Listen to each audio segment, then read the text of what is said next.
দ্বিতীয় বিবরণ 27 অধ্যায় 15 থেকে 26।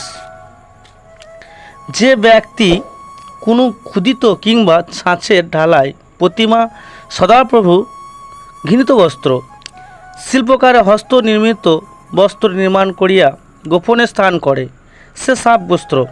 তখন সমস্ত লোক উত্তর করিয়া বলিবে, আমেন। যে কেউ আপন পিতাকে কি মাতাকে অবজ্ঞা করে, সে সাপ বস্ত্র। তখন সমস্ত লোক বলিবে, আমেন।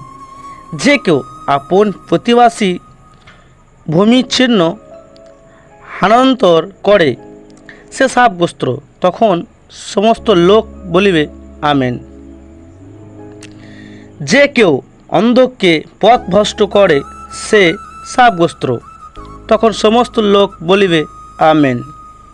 যে কেউ বিদেশীর পিতৃহীন কি বেদভার বিচারে অত্যাচার করে, সে সাপ বস্ত্র। তখন সমস্ত লোক বলিবে, আমেন।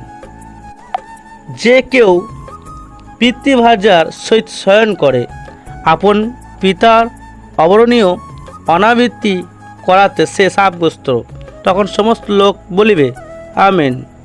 যে কেউ কোনো পশুর সহিত শয়ন করে, সে সাপ বস্ত্র। তখন সমস্ত লোক বলিবে, আমেন। যে কেউ আপন ভগিনীর সহিত অর্থাৎ পিতৃকন্যা কিংবা মাতৃকন্যা সহিত শয়ন করে, সে সাপ বস্ত্র। তখন সমস্ত লোক বলিবে, আমেন। যে কেউ আপন শাশুড়ির সহিত শয়ন করে, সে সাপ বস্ত্র। তখন সমস্ত লোক বলিবে, আমেন। যে কেউ আপন প্রতিবাসীকে গোপনে বধ করে, সে সাপ বস্ত্র। তখন সমস্ত লোক বলিবে, আমেন।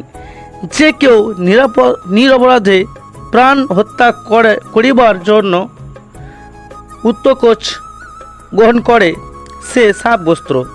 তখন সমস্ত লোক বলিবে, আমেন। যে কেউ এই বাক্য ব্যবস্থা সকল পালন করিবার জন্য সে সকল অটল না রাখে, সে সাপ বস্ত্র। তখন সমস্ত লোক বলিবে, আমেন।